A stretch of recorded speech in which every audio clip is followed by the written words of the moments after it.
Om Namo Bhagavate Vasudevaya. Om Namo Bhagavate Vasudevaya. Om Namo Bhagavate Vasudevaya.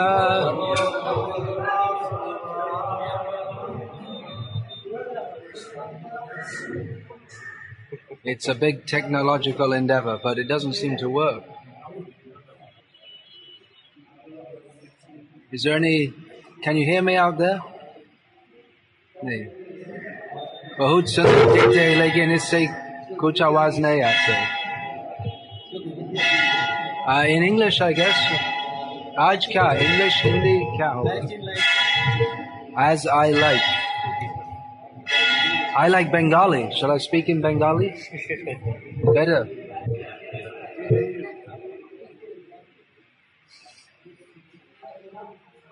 Chunav. English or Hindi? Who wants English? English. Sab English balne wale hai. Sab Paka Sahib ban gaye hai. All right, it's in English. Oh, all right. Thank you very much. My voice to shoot. Hare Krishna. Hare Krishna. Brahmovacha Tvaya me pachitastata Kalpita nirvyalikataha Yanme sanja grihe vakyam Bhavan manadamanayan उतना सभी नहीं समझते हो तो हिंदी अनुवाद चल रहा है पीछे. अगर हिंदी नहीं आते है तो पीछे जाके हिंदी अनुवाद सुनो.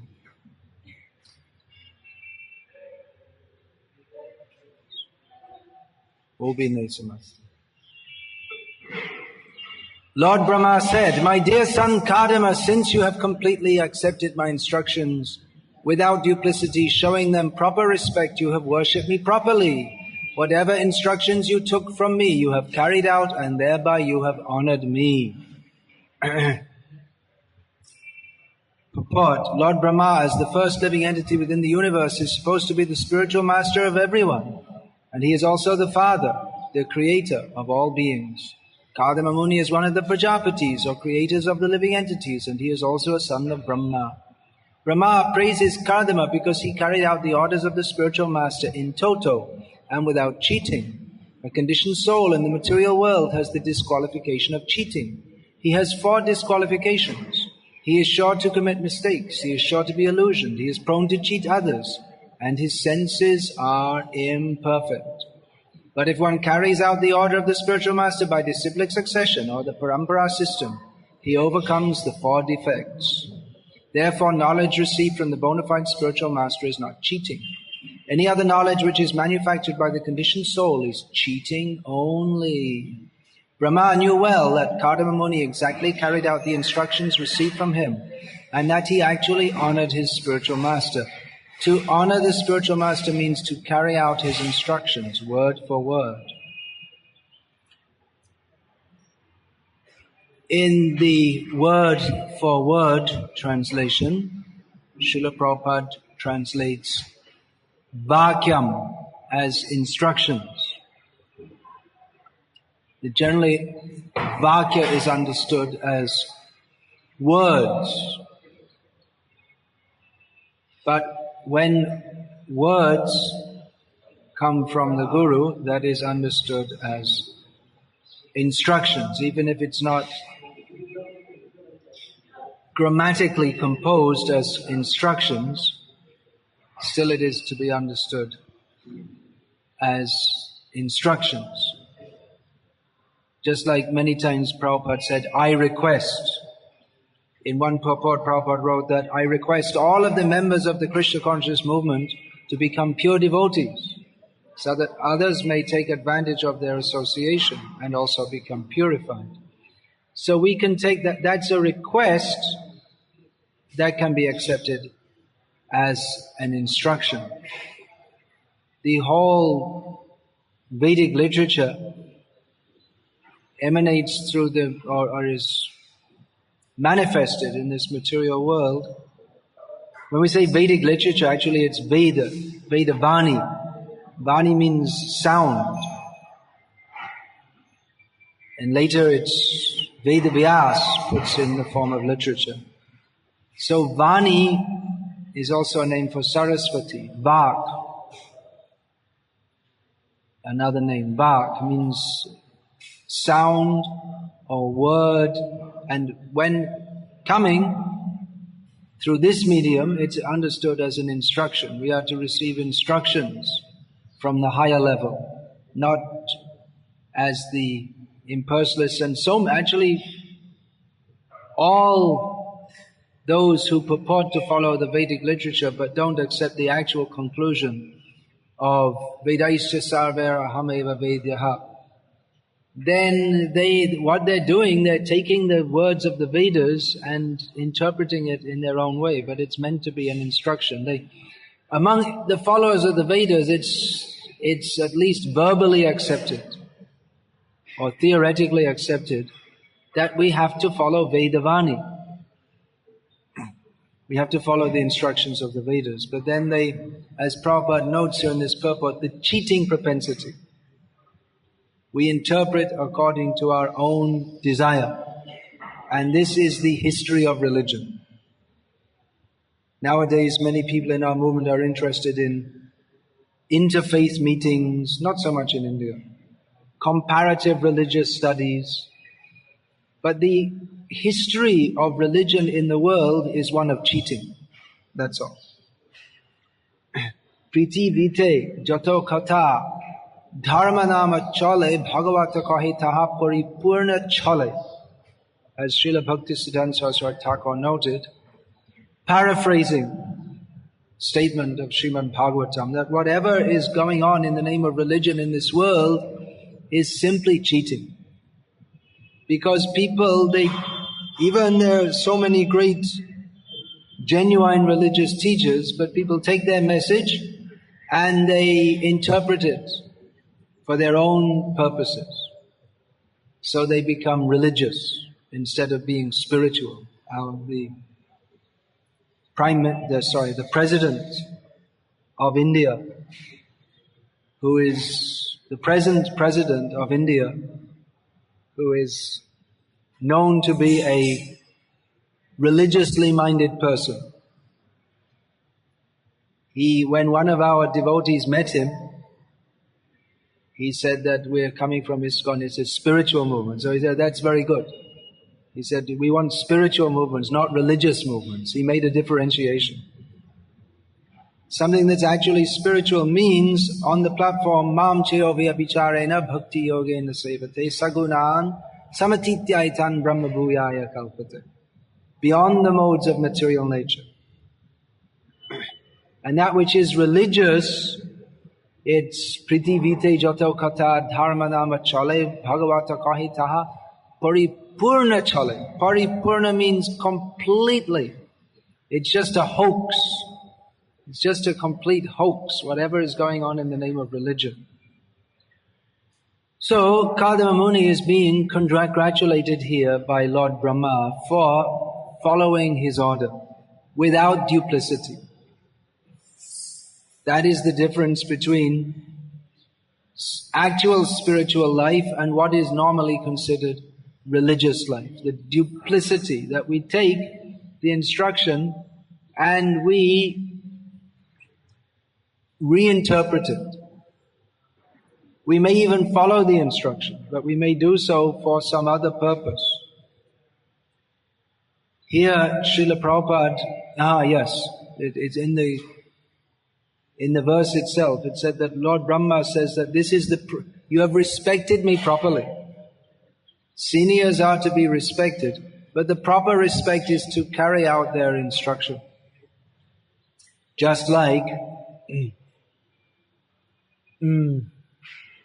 we perform Guru Puja and we sing Guru Mukha Padma Vakya Chitete Koriya Aikya Arna Kori Hamane Asha. That the word Vakya, the words from the lotus mouth of the spiritual master. We fix them up in our heart. We make them one with our heart. Anya Hridayman Moramon Vrindavan. Chaitanya Mahaprabhu gave the ideal of this, that others, they have their mind, which is involved in sense gratification. But Chaitanya Mahaprabhu's mind and his heart are one because they are Vrindavan. Vrindavan means the serving spirit. The spirit of service to Krishna. That is Vrindavan. So, Chitete Kore Aika Arna Kore Hamanayasha. Actually, it's the same statement. Chitete Kore Aika means the same thing as Arna Kore Hamanayasha. I have no other desire. But just to emphasize, it's just like saying, Smartavya Satitam Vishnu, Vismartavya Najatu Chit. Always think of Vishnu, never forget him. Actually, it means the same thing because there's no question of one without the other, but it's to emphasize both sides, the positive and the negative. So we sing this and it's easy to sing. But whether or not we're actually meaning that, that will be seen throughout the rest of the day. That if we're actually living according to the instruction of Guru or if we have some other motive. So daily there's Guru Puja and once a year Vyasa Puja, formally. And Vyasa Puja means the formal commitment to go on for the rest of the year living by the motto, Guru Mukha Padma Vakya Chitete Korya Aika Ana Kari Hamanayasha. And daily Guru Puja means for this day to make that commitment. This is actual Guru Puja. To live by the instruction of the Guru. Otherwise it's hypocritical to sing Guru Mukha Padma Vakya Chitete Korya Aika and then just do anything else according to our own desire. So there's no meaning to that. Actual honoring is, as Prabhupada pointed out in one of his two prayers, I can't remember. There's Viraha Ashtashtakam and Vaisheshashtakam. One of his two extant poems in Bengali that he wrote as Vyasa Puja offerings to his Guru Maharaj. So he was saying that simply on the Vyasa Puja day, simply an offering of fruits and flowers, that does not constitute actual worship. But one has to serve the order of the spiritual master. So formally, one may offer honor by fruits, flowers, offering all these things, bowing down, offering prayers. All these things are required, formal worship. But the actual worship of the spiritual master is in following his instructions, doing what he says. That is actual honoring. If one doesn't do what he says, that means we don't actually honor him, then it's only a formality.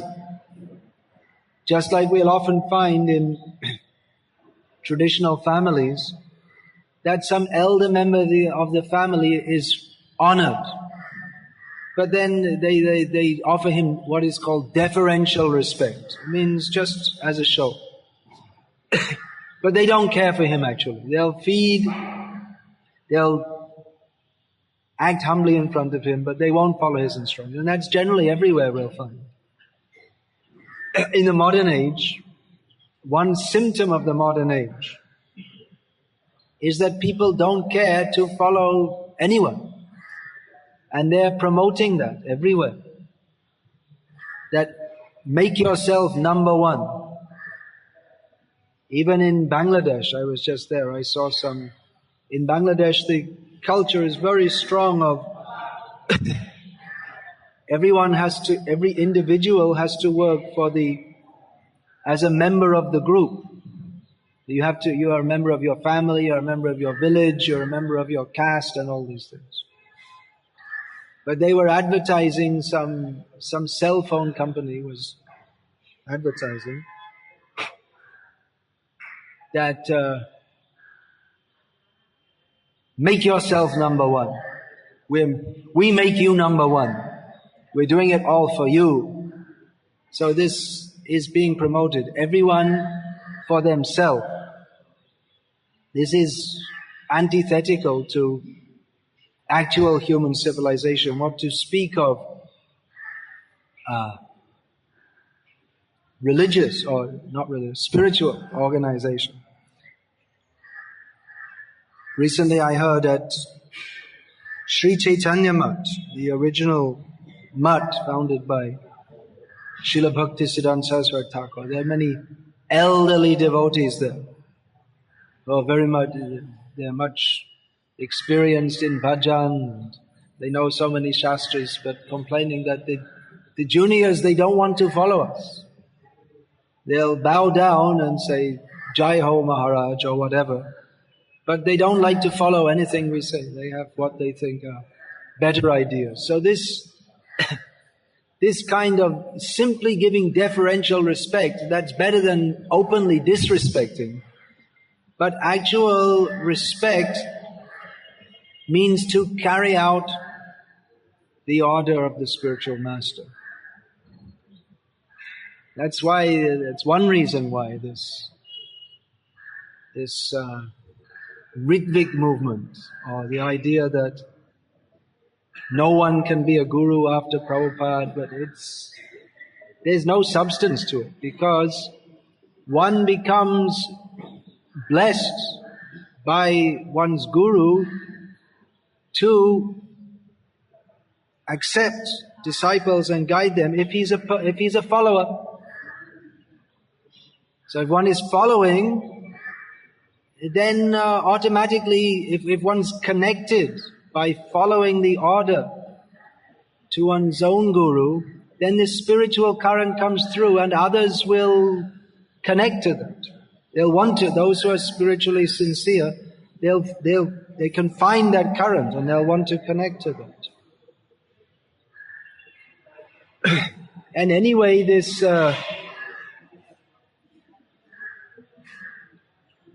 and no one who's initiating will say that I'm initiating on my behalf. Everyone will say, I'm doing on behalf of my guru.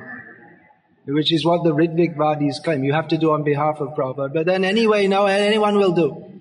No one's going to say, I'm equal to Lord Brahma. I have a direct connection with Krishna. No, everyone says, I'm a servant of my guru, and I'm even even those who are very clearly the greatest acharyas, they all say the same thing, that I see you as representatives of my guru. My guru has sent you to me. Prabhupada said this. Srila Bhakti Siddhanta Saraswati said this. They don't say, only someone like Sai Baba will say that they're self-manifest. But any guru will say like that. The difference between gurus accepting disciples, and as they do in the present day within ISKCON, and the Ritvik system is that in the so-called Ritvik system, they don't take any responsibility for the disciple. That's all. They just initiate, and then it's you and Prabhupada. Have a good day. That's all. No, they don't take any responsibility to guide them. They think that no one's qualified to give guidance. But that is the system. Then what happens that even people are giving Ritvik initiation, then people tend to respect them as gurus anyway. Because that is the natural culture which is being described here. That they act as guru, but they say then that no one's qualified to be guru. But then what happens is anyway people think of them as guru. Just like one of my disciples recently told me, he met someone from Bangalore who had taken initiation in the Ritvik temple. And he asked him who his guru was. He didn't know. He said, I'm initiated, I'm from Bangalore. So he said, who's your guru? He said, Madhu Pandit. He thought his guru was Madhu Pandit because they follow they do everything required except that they say, well, when you have any problem, go and see Prabhupada. I'm not going to help you. When there's donations, you can give to me. But when you have problems, then Just open the book, that's all. And take the guidance for yourself. So the system of offering honor, actual honoring means that we follow the instruction. We should see what is the instruction and do that with intelligence.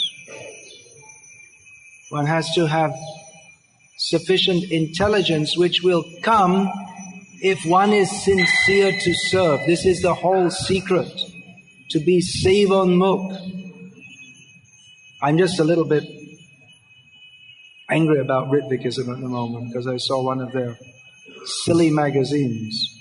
But people who are foolish are misled by that. So I saw in one of their magazines they were criticizing Bhakti Swami, and they were quoting from him that we should all cooperate together to serve Prabhupada. And then afterwards they're describing his Vyasa Puja and saying, you see the contradiction? But they see a contradiction. There's no contradiction. They just presume that he must be accepting honor on his own behalf. They can't, because they themselves are so contaminated. They can't imagine that any follower of Srila Prabhupada would, as every actual guru in history has ever done, will accept honor not on his own behalf but to offer it to his own guru. But they can't imagine. It's beyond their imagination that there could be such a process. So it means lack of actual spiritual intelligence. That to honor the spiritual master means to carry out his instructions word for word, and they take this, they want to take this absolutely literally, without any intelligent application. There's a well-known story in this connection of the foolish disciple. Actually, disciple cannot be foolish. Disciple must be intelligent because he receives intelligence from the guru, from Krishna. Actually, actual guru is Krishna. Krishnam Vande Jagat Guru. And anyone who's acting as guru acts as Krishna's representative. Again, if we're not acting as representative, then we're just imitating Sai Baba, that's all. Then we should all accept Sai Baba as our guru, because he's done the biggest swindle of being a guru without any parampara or without any clear conception of Bhagavan, so he himself becomes Bhagavan. So there was a somewhat foolish disciple, and the guru knew he was somewhat foolish, so they were going on a journey, and knowing him to be somewhat foolish, he told the disciple that you just do whatever I say and don't do anything that I don't say. He thought he would control him like this. So the guru was riding on the horse and the disciple was following behind. And after some time the guru asked, now I'm very thirsty, you give me water. He said, but the water pack, it fell off 5 kilometers back. He said, well, why didn't you say anything? You should have. He said, well, you didn't tell me. He said, well, all right, okay, well, anything that falls down from the horse, now, you bring it and put it right in my lap so I can see what it is. So then they're going along and the horse passes stool.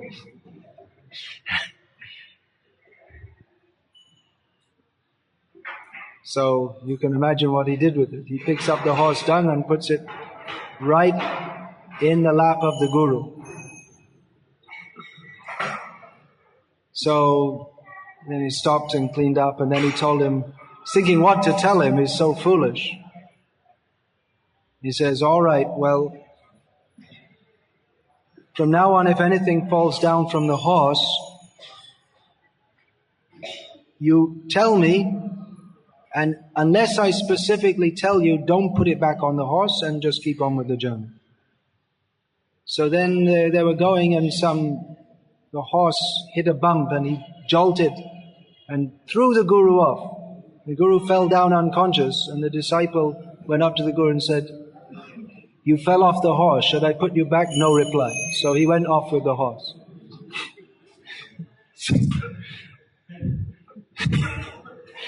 So he was following the instructions of the Guru word for word, but he was a fool because he couldn't see what is the purpose of the instruction. He didn't know how to properly honor the Guru. He wasn't chittete korea aikya. His heart wasn't one with the Guru. He had some other way of thinking. So many people will approach a Guru and so many they'll come asking for ashirvad. What for? Now my son is going to take his exam. I have a pain in my back. I went to so many doctors and it costs so much money. If you give me your ashirvad, I'll get a free cure. So many people come to me and ask for ashirvad for studies. I myself was useless in studies. Only when I came to read Prabhupada's books, I had some intelligence to. Otherwise, I was a failure. So don't ask for my ashirvad. Not for this. So to be one with the Guru, how can we be one with the Guru in heart when our heart is contaminated? That's why we approach a Guru, isn't it? Tad vijnanatam sagurum eva vigachet. For attaining spiritual knowledge, we approach a Guru, but we don't have spiritual knowledge. We're lacking in that. The heart of the Guru means that he is Mukunda Prishta, very dear to Mukunda, or Krishna Prishta, very dear to Krishna. But we are not. We have our own interests. So how can we actually follow the instructions of the Guru? We've approached him because we're contaminated.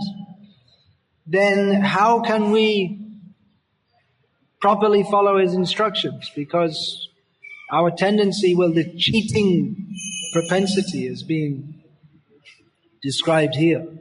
We have the tendency to want to change that, to take his instructions and use for our own sense gratification. That's why I'm saying the whole history of religion is one of taking the instructions of great spiritual personalities and twisting them for our own personal sense gratification. So it seems to be like an impossible dilemma that we have to follow the instructions of the spiritual master, taking them to heart, making our heart one with the Guru. But at the same time, we can't be fully one with him because we're in a contaminated situation. That's why we came to him. Therefore, sincerity is required. That we may be contaminated, but we should have the sincere desire to become uncontaminated, and that will be awakened, maintained, reinforced, and increased. That sincere desire will be reinforced by hearing. By hearing what? By hearing again and again what is our situation. Sevan mukta. The desire. What does sincerity mean? Often this question is asked. Sincerity means the desire to serve without any other motivation. Guru mukha padma vakya chitete korea aikya ana koreho manayasha. That's the same definition of Uttama Bhakti. Anya bilashita shunyam jnana kamadhyanavritam anukulyena krishna anushilanam bhakti ruttama. Anushilanam means cultivation. Anyabilashita shunya means that even we may not be wholly free from other desires, but the contamination may be there in the heart, but it is our desire to be free from extraneous desires. And that is the qualification for Uttama Bhakti. Uttama Bhakti can be understood as, according to this verse, Anushilana means cultivation. So it means cultivation of Bhakti heading towards the topmost level. We've heard, it used to be very popular in ISKCON, the 7 habits of highly effective people. So one of them is start with the goal in mind. So that's good observation. That's true in bhakti also. That we will end up where we aim at. If our aim is the heavenly planets, then we might go there. If our aim is to, you see, you can join ISKCON for many things. You might aim to go to the heavenly planets. There was one devotee, he openly said, he's old now, he's living in Puri, but he was in Calcutta temple for many years, ISKCON temple. He openly said that I want to go to the heavenly planets, so I'm going to dedicate my whole life for serving the Vaishnavas. And by their grace, I want to go to the heavenly planets. He openly said, very good, did very nice service, but he had no interest in hearing, but he liked to serve. So his aim was, I will go to the heavenly planets. Others are more practical, you could say, for this life. They want to go to America. And by the grace of the International Society for Krishna Consciousness, many of them get there. So if that's your aim, you can get there, or you can get to the heavenly planets. If our aim is Vaikuntha Bhakti, we can go. If our aim is Ayodhya Bhakti, we can go. If our aim is Braja Bhakti, we can go. According to the desire we cultivate while we're here, then that will manifest. Yadrashi yadrashi shraddha siddhim bhavati tadrashi. According to the faith we develop while we're here, we get the result later on. So, but at the same time, we should understand, just like we say that this movement, not we say, but Chaitanya Mahaprabhu says that this movement is meant, or specific, mostly the followers of Chaitanya Mahaprabhu, they are aiming at Braja Bhakti. Among Chaitanya Mahaprabhu's followers, there were also devotees of Lord Ram, but the Rupanuga Sampradaya, we see Rupa Goswami, he was trying to convince his brother to give up Ram Bhakti and take to Krishna Bhakti, and which Krishna, of course, Rupa Goswami also wrote, he made those two dramas, Lalita Madhav and Vidagdha Madhav. So he also wrote about Krishna outside Vrindavan, but his personal tendency was to worship Krishna in Vrindavan. So the aim of this movement is to go to Vrindavan. But that Vrindavan, that doesn't mean Loy Bazaar, Gopinath Bazaar, Anaj Mandi, all this. That Vrindavan is the land of full self-surrender, where there's no personal desire, far beyond any tinge of personal desire. Shvara Sikhi Siddhi Braja Gopiya Dhan Paramachanchalah Sati Jogira Dhyan Nirbishesha Gyan Ekane Napai Sthiti. That Shvara, the personal serve, every single gopi in Vrindavan has her own personal mood of service, which is Paramachanchalah Sati.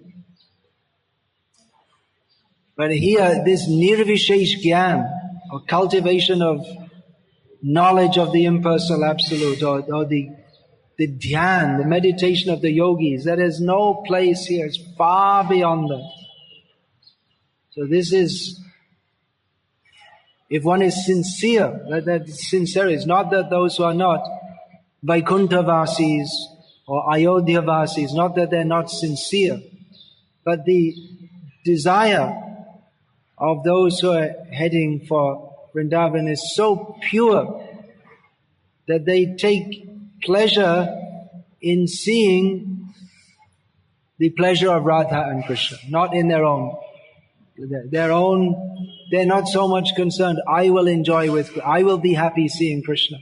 but they want to see Krishna happy, Radha and Krishna together happy. That is their happiness. So that is very high level. That means no personal desire, not even a spiritual personal desire. There can be spiritual personal desires, but of course the devotees, they have desire, but their desire is fully subordinated to seeing Radha and Krishna happy. So this is sincerity at the highest level. The happiness of seeing the Krishna together with Radha. So that is being described that is being given by Chaitanya Mahaprabhu. There's so many descriptions of there. Bhaktivinoda Thakur. Shri Radha Madhava Pada Sarasidja Ashe Bhakati Vinoda Shaki Pade Shuke Bhash. Bhaktivinoda Thakur is described, he's so happy, I'm very happy. Floating in happiness. Seeing the serving at the lotus feet of the devotees of Radha Madhava. Desiring the service of Radha Madhava. So there's, not that the devotees are not happy, but they only know happiness. Prabhupada described in one purport. A devotee only knows happiness by seeing Krishna happy. That is the standard of happiness. So this is sincerity. That this is practiced in relationship to one's guru with the faith that guru is a channel through which that service will be offered to Krishna. Yasya prasadat bhagavat prasado yasya prasada nagati katopi. That we're talking about the very high levels that we're aiming for. But how to reach, that seems such a long way, far away. But that Krishna has arranged that we can become close by this simple system of offering all our services without any personal desire through the medium of the spiritual master. And if we do that, then we become purified. If we try for that, then Krishna will help us. If we actually desire to come to this platform, anyabhilashita shunyam, then by this process, Guru Mukha Padmavakya Chitete Kariya Aika Arna Kariya Manayasha, then Krishna will give us the intelligence by which our desires will gradually become purified. So this is the system. This is reflected in this material world in what we would call Vedic culture or human culture, in which elders are to be respected. That is there just to, well, apart from helping to maintain order in society, that is to train us so that we can, when we find actual guru, then will train us that we can follow. Of course, that may be dangerous also, because the tendency to follow others, if we get the wrong leader, then we'll go to the wrong place. Andhaya ta andaya, what is that? Upaniyamanas. The blind following the blind. So there's a danger there. And that's why in the modern age people don't want to follow leaders, because they're afraid we'll be cheated, and they're afraid everyone will cheat us. There's no one fit to lead us. So that fear is there. But originally that culture is there, that people are trained from birth to respect seniors.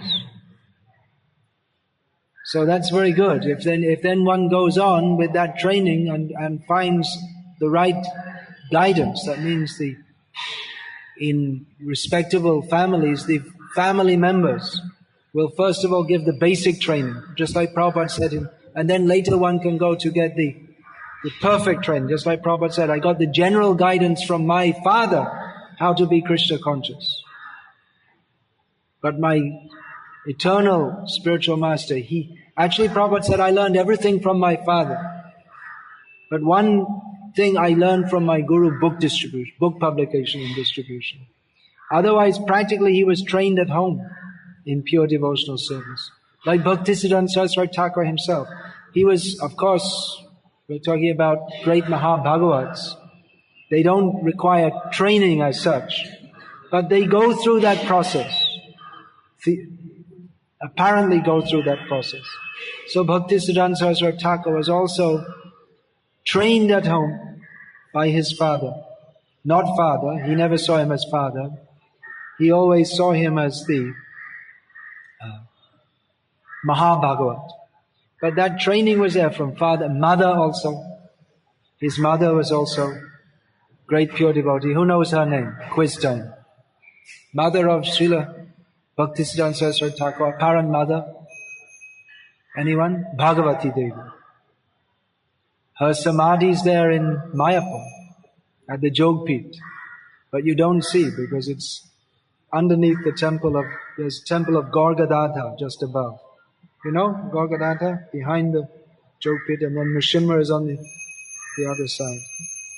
So if you read Bengali, you can read, it's written there about Bhagavati. This is her samadhi. So he was trained like that, but nevertheless he went for a diksha to Srila Gaur-Kishore Das Babaji Maharaj. So he had these two gurus, you can say. Many gurus, but particularly these were his two gurus, Srila Bhaktivinoda Thakur and Srila Gaur-Kishore Das Babaji Maharaj. Nowadays people like myself, they come from a background of no culture whatsoever. Not to speak of Vedic culture, practically not even any human culture. So it's a different situation. Previously, people who would approach a guru, they would already have, in many cases, knowledge of the Vedas.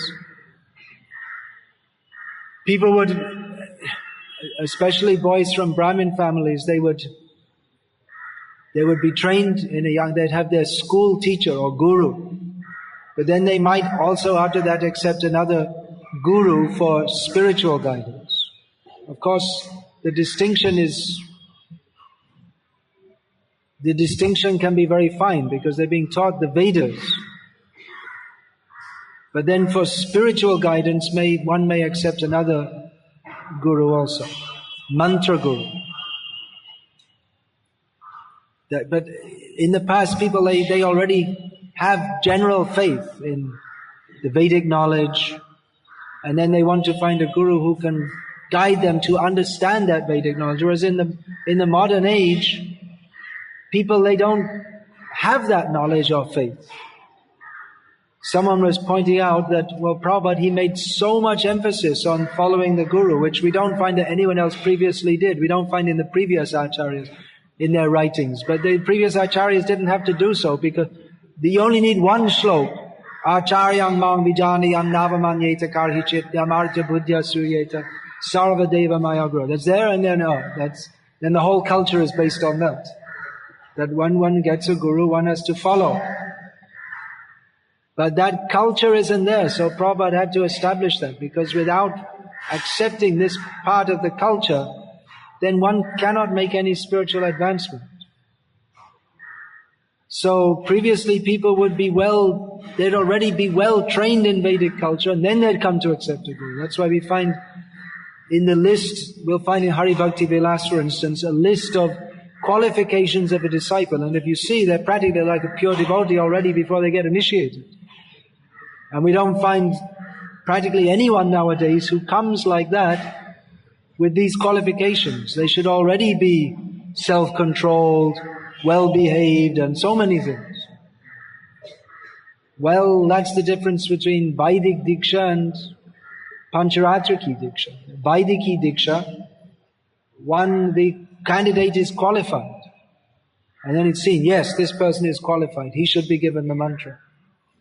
But Pancharatriki Diksha is just given on the hope that they will be there's some sincerity, and they will become qualified if they agree to accept the guidance.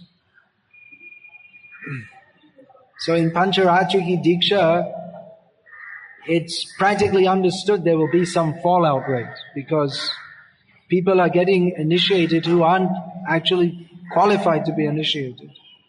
But it's just given in the hope, or that they may become, that they're showing inclination to follow the process, so all right, give them a chance. That's the idea. So, this culture has to be reinforced. How one has to be a follower. Of course, we hear a lot nowadays, due to the history of ISKCON, that one has to be very careful in accepting a guide, a spiritual master, as Prabhupada translated. Nowadays, often our devotees, when they're preaching to others, in the Western countries especially, they don't say spiritual master, they say spiritual guide, or spiritual mentor, or spiritual teacher. Prabhupada translated as spiritual master. People don't like that term, master. I'm my own master, people want to think. But then one has no hope to enter the land of service, the spiritual world, unless one becomes a servant. And becoming a servant, just like people say, I'm a servant of the nation. It's a very vague statement. To have a spiritual master means to be a servant of a specific person. It's not so vague. Yes, we're the servant of everyone. But spiritual master means you're a servant of a specific person. It's very specific. That reinforces that sense that yes, you have to surrender. And one shouldn't accept a spiritual master unless he's ready to surrender. It's a very big commitment. But that is required. One's surrender will be seen by how he's ready to carry out the instructions. Are you ready to carry out? Are you ready to follow? And not just in formality, that yeah, I did everything the Guru wanted, and now I chanted my 16 rounds. Okay, so now turn on the TV. But the Guru is there also. No, don't watch TV. So many things we have to follow if one is to be a disciple. So many things that people will not like. Our friends, our relatives, our mother, our father, our wife, our husband, they won't like. No TV. Why don't you wait? Why don't you go with me to the movie? Why don't you eat in the restaurant? No, because I have to follow the order of Guru. Then the Guru becomes the enemy of all the family and friends of those persons. So we can meditate on this point. To honor the spiritual master means to carry out his instructions word for word. One has to, as I was saying, one has to be very intelligent to understand what those words are. If one simply follows mechanically, then he also can't understand. One has to understand. Chite te koriya aikya. What is the purpose? What is the purpose of that word? Purpose we have to, by hearing again and again, we'll come to understand. I am meant for service. I am meant for service to Krishna, to Krishna's devotees. Then everything we can understand. Without this service, selfless service attitude, nothing can be understood. So this we have to hear. We have to serve and hear. And we can surrender and follow the instructions of one who we hear from and understand that yes, this hearing, what am I hearing? What is being spoken? This is Golokara Prema Dhan Harinama Sankirtan. This sound, this vakya, this is not coming from the material platform, the platform of exploitation. This person is not speaking because he wants to get something from me. He has something to give to me. This we should understand. What is that? That is not just scholarship. Just like Srila Bhakti-Siddhanta Saraswati Thakur said, I approached my guru, Srila Gaurkishore Das Babaji Maharaj, and here I am, famous. He was already famous as a young man, as a tremendous scholar, defeating all other scholars. Famous as a highly aristocratic, well-behaved, moral, and he approached Gaurkishore Das Babaji Maharaj just living like a madman under some, what do you call that? The boat's awning. The wooden boat, they take the cover. Chai bolte. You know what that is? Village people, they know. He's just living like a madman without any clothes. Or sometimes he might have a kopin taken from the burning ghat. The body doesn't get completely burned, and Gaurkishore will go and take something and put that and wrap it around, and maybe sometimes not. So Srila Bhakti-Siddhanta Saraswati Thakur, greatest scholar, highly aristocratic, well-behaved, moral, and goes approaches Gaurkishore, illiterate, crazy, I'm just saying according to external vision, not considered respectable in human society, is not someone you'd want to invite to show the Bhadralok of Calcutta. You wouldn't want to show, this is my guru. It's your guru? No. They'd be afraid. And so many people, they wanted to initiate Siddhanta Saraswati. So many gurus, they were very eager. Yes, you can become my disciple, and then I will become more honored by having such a, you can come and you promote me. And then he approached Gaurkishore Das Babaji Maharaj saying, well, so many want to initiate me, so he'll also want to initiate me. He didn't give a damn. He didn't care. No, I don't want to initiate you. I initiated someone before. He cheated me or went away. I don't want to initiate anyone. So he's begging, please give me initiation. All right, I'll ask Chaitanya Mahaprabhu. Come back after some days. So he came after some days. And what did Chaitanya Mahaprabhu say? Oh, I forgot to ask him. He didn't care. He didn't care. He didn't care. So Bhakti-Siddhanta Saraswati Thakur said that I was considering my learning, my aristocracy, my reputation, my character to be so important, and then I saw that this person, he didn't care anything for any of that, and therefore I could understand that what he had is so much greater than what I thought I had and which was valuable. What I was considering valuable, he did not care for in the slightest. So, if we find that someone has got something, they're connected, then we can surrender. And that we have to do by following the instructions. And then our channel back to Krishna becomes very easy. This is indicated here. Hare Krishna. Is there any question about this?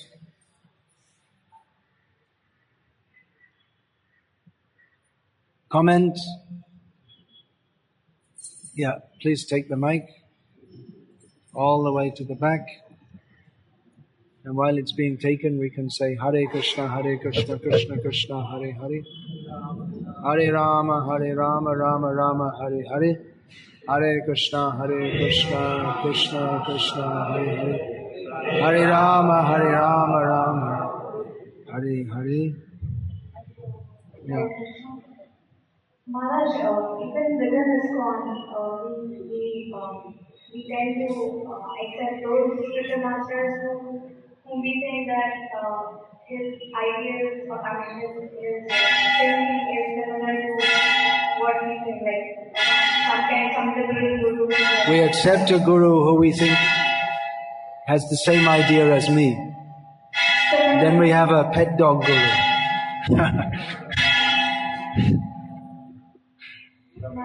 My dear pet dog. Pat him on the head. So what? We have to become the dog. Not that we make the guru the dog. Of course it is a heart-to-heart connection. not just a formality. It should be a heart-to-heart connection. But maybe we should accept someone who is completely different. That might be better, because if we think that I'm already very good and my guru will just give me a little bit more blessing, then we're in a bad situation. If we think that Jogata bichare kichu nahi pai, I've got nothing, I'm empty, I need to be filled up, then maybe we should. Anyway, we can't say in every individual case what's going on. It's between Krishna and the devotee. And we may be cheated also. If we want to be cheated, we'll be cheated. That's also there.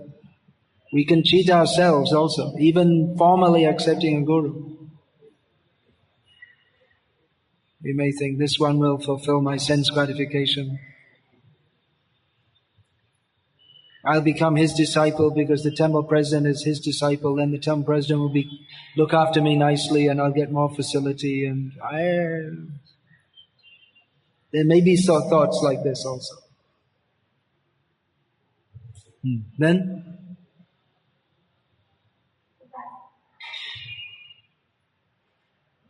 What's happening in India most of the time is that people, they just come new and they're innocent and they just get pushed into, whoever they come and they get pushed into that door and that's it. And they don't think much about it. But better to go in with intelligence. Otherwise, how can we surrender? We have to surrender intelligently. So if we don't use our intelligence to surrender, then it won't really be surrender at all.